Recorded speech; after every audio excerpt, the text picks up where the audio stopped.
நான் கிளி பச்சை நிறத்துல இருப்பேன். மிட்டுங்கிற பேர் கொண்ட ஒரு கிளி ஒரு அடர்ந்த காட்டுல பெரிய மரத்துல இருக்கும்.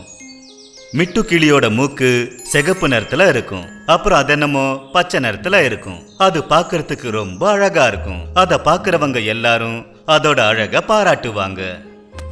எந்த மரத்துல அது இருக்கோ அதோட இலைகளும் பச்சை நிறத்துல தான் இருக்கும். ஒரு நாள் ஒரு மயில் வந்து மிட்டு கிளி கிட்ட என்ன சொல்லுச்சுன்னா, எப்படி இருக்கிற மிட்டு கிளி? நான் நல்லா இருக்கேன். நீ பார்க்க ரொம்ப அழகா இருக்க. நீ ஏண்டா இங்க பாரு, உன்னோட நிறம் எவ்வளவு பளிச்சுன்னு இருக்கு. இப்ப நீ பெருசாயிட்டல்ல. நிஜமாவா? ஆமா. சரி, அப்ப நான் கிளம்புறேன். கொஞ்ச நேரத்துக்கு அப்புறம் ஒரு பூனை அத பார்க்க வந்துச்சு. எப்படி இருக்கிற மிட்டு கிளியே? ஆமா, என்ன படிக்கிட்டு இருக்க? ஒன்னும் இல்ல, நான் மரத்துல உட்காந்து கொய்யா பழம் சாப்பிட்டுட்டு இருக்கேன், அவ்வளவுதான். நீங்க எப்படி இருக்கிறீங்க பூனை ராணியே? நானும் நல்லா இருக்கேன். நானும் போறேன். எங்கேயாவது எனக்கு பால் கிடைச்சா ரொம்ப சந்தோஷமா இருக்கும். ரொம்ப நாளா நான் பாலே குடிக்கல. இங்க பாரு மிட்டு கிளியே, நீ பார்க்கறதுக்கு ரொம்ப அழகா இருக்க. நிஜமாவா? ஆ. கொஞ்ச நேரத்துக்கு அப்புறம் ஒரு குயில் அத பார்க்க வந்துச்சு. மிட்டு கிளியே, நீ பார்க்கறதுக்கு எவ்வளவு அழகா இருக்க. அந்த கடவுள் உனக்கு எவ்வளவு அழகான நிறத்தை கொடுத்துருக்காரு. அப்புறம் நீயும் ரொம்ப இனிமையா பேசுற. என்ன பாரு, நான் பாட்டு நல்லா பாடுவேன். ஆனா என்னோட உடம்பெல்லாம் கருப்பா இருக்கு. யாருக்குமே என்ன பிடிக்க மாட்டேங்குது. எல்லாருக்கும் என்னோட குரல் தான் பிடிச்சிருக்கு. மிட்டு கிளிக்கும் குயிலுக்கும் ஒரு நல்ல நட்பு இருந்தது. மிட்டு கிளி ரொம்ப சோகமா உட்கார்ந்து இருந்தது. அதனாலதான் குயில் கேட்டுச்சு. அது சரி, நீ எதுக்காக இவ்வளவு சோகமா உட்காந்துருக்க? என்ன விஷயம்? மிட்டு, என்கிட்ட சொல்லு. நான் ரொம்ப அழகா இருக்கேன். ஆனா என்னால ஏன் என்னைய பாத்துக்க முடியல? எல்லாரும் என்னோட நேரம் ரொம்ப அழகா இருக்குன்னு சொல்றாங்க. ஆனா என்ன நானே இது வரைக்கும் பார்த்துக்கிட்டதே கிடையாது. இதான் விஷயமா? அப்ப சரி, என் கூட வா. குயில் அத குளத்துக்கிட்ட கூட்டிக்கிட்டு போச்சு. அப்புறம் சொல்லுச்சு, இப்ப கவனமா நீ அந்த தாமரை இலையில போய் உட்காரு. அப்புறம் கவனமா இந்த குளத்துக்கு நடுவுல பாரு. அந்த தண்ணிக்குள்ள உன்னோட முகம் உனக்கு தெரியும். நிஜமாவா? ஆமா. மிட்டு கிளியும் அந்த குயில் சொன்னதை கேட்டு அதே மாதிரி செஞ்சது. அது தன்னைத்தானே தண்ணியில பார்க்க முடிஞ்சது. அப்புறம் யோசிச்சது, நிஜமாவே என்னோட நேரம் ரொம்ப அழகா இருக்கு. நான் அதுக்கு அந்த கடவுளுக்கு தான் நன்றி சொல்லணும். இன்னைக்கு நான் என்ன நானே பார்த்துட்டேன். நன்றி குயிலே. ரெண்டு பேரும் ரொம்ப சந்தோஷமாயிட்டாங்க. அங்க இருந்து பறந்து போய் ரெண்டு பேரும் ஒரு மரத்துல உட்கார்ந்தாங்க. அந்த மரத்துல இன்னொரு கிளி உட்கார்ந்து இருந்தது. அப்போ விட்டு சொல்லுச்சு, அது சரி, நீ இந்த காட்டுக்கு புதுசா வந்திருக்கியா? நானும் புதுசுதான். நான் நகரத்துல இருந்து வந்திருக்கேன். அங்க என்ன ஒருத்தவங்க கைது பண்ணி வச்சிருந்தாங்க. நான் இப்பதான் இங்க வந்தேன். உன்னை பார்த்ததுல எனக்கு சந்தோஷம் நண்பா. நீ என்கிட்ட ஃப்ரெண்ட்ஷிப் வச்சுப்பியா? நிச்சயமா. இங்க பாரு குயிலே, இனிமே நான் குளத்துக்கு போக வேண்டிய அவசியமே இருக்காது. இப்பதான் எனக்கு புது நண்பன் கிடைச்சிட்டால. இவனை பார்த்தா நான் என்ன நானே பாத்துக்கிற மாதிரி தோணும். அதுவும் சரிதான். அப்புறம் இது போல மிட்டுக்கு ஒரு நல்ல நண்பன் கிடைச்சது. அப்புறம் அதுக்கும் புரிஞ்சு போச்சு, அதாவது கடவுள் அத உண்மையிலேயே ரொம்ப அழகா படைச்சிருக்காருன்னு. மணல் மீன்.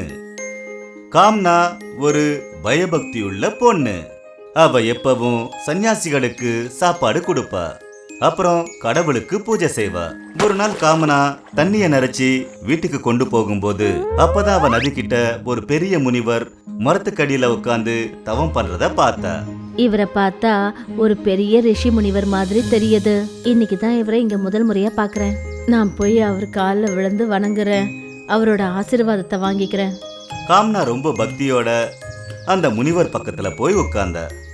தவத்துல உட்கார்ந்திருந்த முனிவர் அப்பதான் உணர்ந்தாரு யாரோ அவர்கிட்ட வந்து உட்கார்ந்து இருக்காங்கன்னு. அவர் கண்ணை திறந்து பார்த்தப்போ காமனா சிரிச்சா. வணக்கம் முனிவர் சுவாமி, என்ன ஆசீர்வாதம் பண்ணுங்க முனிவரே. அந்த முனிவர் எந்த ஒரு பதிலும் சொல்லல. ரொம்ப அன்பா தன்னோட கைய அந்த பொண்ணு தலையில வச்சாரு. முனிவர் ஐயா, எனக்கு ஏன் இப்படி தோணுது? நீங்க மௌன விரதத்துல இருக்கிற மாதிரி தோணுது. இப்படி சொன்னதும் முனிவர் தன்னோட தலைய ஆட்டினாரு. உங்களுக்குள்ள நிறைய சக்திகள் இருக்கும் முனிவர் ஐயா. சொல்லுங்க, நான் உங்களுக்கு என்ன சேவை செய்யறது? நீங்க சாப்பிட்றதுக்கு ஏதாவது கொண்டு வரட்டுமா? அந்த முனிவர் வேண்டான்னு சொல்லி தன்னோட தலைய அசைச்சாரு. அப்ப ஏதாவது குடிக்கிறதுக்கு கொண்டு வரட்டுமா? பால், டீ இல்ல பழங்கள்? அந்த முனிவர் மறுபடியும் வேண்டான்னு சொல்றாரு. அப்படியா? எதுவுமே வேண்டாமா? உங்க பாதத்தை காட்டுங்க, நான் உங்களுக்கு பாத பூஜை பண்றேன். அதை கேட்டதும் முனிவர் சிரிச்சாரு. தன்னோட கால்களை அவர் கீழே வச்சாரு. காம்னா உடனே தன்னோட பானையிலிருந்து கொஞ்சமா தண்ணியை எடுத்தா. அப்புறம் முனிவரோட பாதங்களை கழுவ ஆரம்பிச்சா. காம்னா இந்த சேவையை செஞ்சு ரொம்ப சந்தோஷப்பட்டா. முனிவர் தன்னோட தவத்தை மறுபடியும் தொடர ஆரம்பிச்சாரு. அப்புறம் காமனா தன்னோட வீட்டுக்கு புறப்பட்டு போனா. இப்ப அவ எழுந்து நின்னா. காம்னா அவரை கவனமா பார்த்தா. சாதுவோட பாதங்கள் கழுவப்பட்டது இல்லையா, அந்த இடத்துல அவரோட பாதத்துக்கு கீழே ஒரு மீனோட அச்சு உருவாச்சு.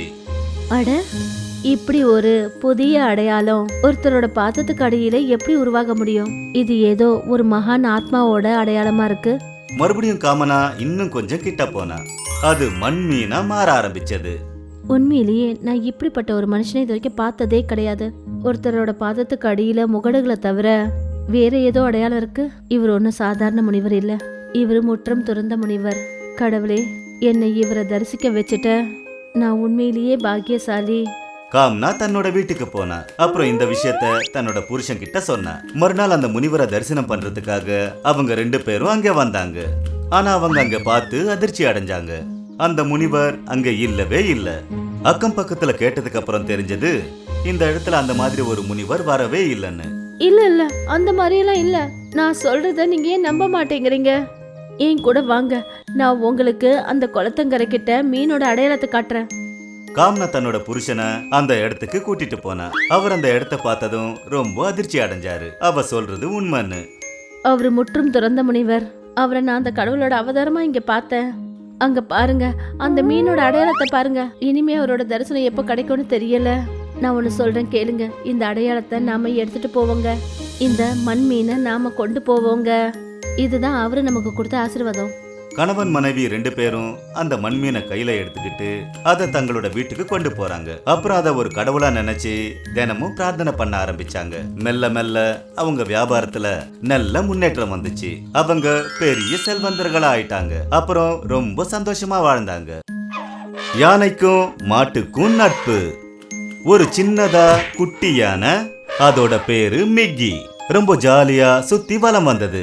அதோட அம்மா அதுகிட்ட என்ன சொல்லுச்சுன்னா, இங்க பாரு குட்டி செல்லமே, வெளியில ரொம்ப தூரம் எங்கேயும் போக கூடாது. நீ இப்ப சின்னவன், வழி தடுமாறி போயிடுவ. சரிங்க அம்மா, நீங்க கவலைப்படாதீங்க, நான் இதோ வந்துடுறேன். அந்த குட்டி யானை இங்கேயும் அங்கேயும் சுத்தி சுத்தி விளையாடிட்டு இருந்தது. திடீர்னு வேகமா மழை பெஞ்சது. அப்புறம் குட்டி யானை ஒரு மலைக்கு அடியில இருந்த குகைக்குள்ள போய் ஒழிஞ்சுக்கிச்சு. மழை நின்ன உடனே அப்பதான் யோசிச்சது, நான் எங்க இருக்கேன்? எனக்கு வழி மறந்து போச்சு. எல்லா பக்கமும் ஒரே தண்ணியா இருக்கு. அம்மா சரியா தான் சொன்னாங்க, நான் வழி தடுமாறிடுவேன்னு. இப்ப நான் என்ன பண்றது? அங்க அந்த குட்டி யானையோட அம்மா அப்பா அத எல்லா இடத்துலயும் தேடிக்கிட்டு போனாங்க. ஆனா அந்த குட்டி யானை அவங்களுக்கு கிடைக்கவே இல்லை. அந்த குட்டி யானை வழி தடுமாறிடுச்சு. ஒரு தெரியாத வழியில அது நடந்து போய்கிட்டே இருந்தது. அப்புறம் அழுதுகிட்டே போச்சு. திடீர்னு ஒரு மாடு, அது தன்னோட கண்ணுக்குட்டிக்கு பால் கொடுத்துக்கிட்டு இருந்தது. அதுக்கு யானைக்குட்டி அழற சத்தம் கேட்டுச்சு. யார் அது அழறது? இது ஏதோ ஒரு குழந்தை மாதிரி தெரியுதே. மாடு அந்த குட்டி யானைய தன் கிட்ட கூப்பிட்டுச்சு. என்ன ஆச்சு உனக்கு? முதல்ல அழுகிய நிறுத்து. இந்தா, இந்த தண்ணிய குடி. என்னோட அம்மா அப்பாவை நான் எங்கேயோ தொலைச்சிட்டேன். ராத்திரி ரொம்ப ஜோரா மழை பெஞ்சது. நான் வீட்டுக்கு வெளியில விளையாடிட்டு இருந்தேன். அதுக்கப்புறம் நான் வழிய மறந்துட்டேன். எனக்கு என் அம்மா கிட்ட போகணும். அடடடா, நீ ரொம்ப கவலையா இருக்கேன்னு நினைக்கிறேன். முதல்ல நீ அழறத நிறுத்து. அது சரி, இப்போ உனக்கு பசிக்குதா? ஆமா, நீ நேத்து சாயந்தரத்துல இருந்து எதுவும் சாப்பிடலையா? இல்ல, ரொம்ப பசிக்குது. நீங்களும் என் அம்மா மாதிரியே இருக்கீங்க. எனக்கு சாப்பிட ஏதாவது கொடுங்கண்ணே. மாடு அதுக்கு பால் கொடுத்தது. அது மேலையும் அக்கறை காட்டுச்சு. அதை தூங்க சொல்லுச்சு. கொஞ்ச நேரம் ஓய்வு எடுத்துக்க, நிச்சயமா ஏதாவது ஒரு வழி கிடைக்கும். அந்த மாடும் ரொம்ப நாள் வரைக்கும் அந்த குட்டி யானைய நல்லபடியா பாத்துக்கிட்டு இருந்தது. தன்னோட குழந்தைங்களை பாதுகாக்கிற மாதிரி பாதுகாத்துச்சு. அப்புறம் ஒரு நாள் அது கிட்ட சொல்லுச்சு, இப்போ உன்னோட உடம்பு முன்ன விட நல்லா இருக்கிற மாதிரி தெரியுது. சரி வா, நாம 3 பேரை சேர்ந்து உன்னோட அப்பா அம்மாவை தேடுவோம். நாம இப்ப இந்த காடை விட்டுட்டு இன்னொரு காட்டுக்கு போய் அவங்கள தேட ஆரம்பிக்கணும். ஒருவேளை அங்கேயும் என்னோட அப்பா அம்மா கிடைக்கலனா? கிடைப்பாங்க, கண்டிப்பா கிடைப்பாங்க. நாம முயற்சி பண்ணணும். அவங்கள கண்டுபிடிக்கிறதுக்கு முழு முயற்சியை பண்ணணும். மாடு தன்னோட கண்ணுக்குட்டி யானையோட குட்டி யானைய கூட்டிக்கிட்டு அதோட அப்பா அம்மாவை தேடிக்கிட்டு போச்சு. ஒரு நாள் யானை தன்னோட அப்பா அம்மாவை பார்த்து சத்தம் போட்டுச்சு. அம்மா அம்மா மாடம்மா மாடம்மா அதோ அங்க இருக்காங்க அம்மா. யானை தன்னோட அப்பா அம்மாவை பார்த்து ரொம்ப சந்தோஷப்பட்டுச்சு. என் செல்லமே, நீ எங்கடா போயிட்ட? யானையோட குட்டி யானை எல்லா விஷயத்தையும் தன்னோட அப்பா அம்மா கிட்ட சொல்லுச்சு. தங்கச்சி, நீ தான் என்னோட குழந்தைய பார்த்துக்கிட்டியா? நான் உனக்கு என் நன்றியை தெரிவிச்சுக்கிறேன். உன்ன மாதிரி நல்ல இதயம் கொண்ட மிருகம் எல்லாருக்கும் நண்பர்களா கிடைக்கணும். நீ எங்க கூட நட்பு வச்சுக்கிறியா? நிச்சயமா. இப்போ மாடுங்க யானையோட குடும்பம் ரொம்ப சந்தோஷத்தோட ஒன்னா காட்டுல வாழ்ந்துச்சுங்க.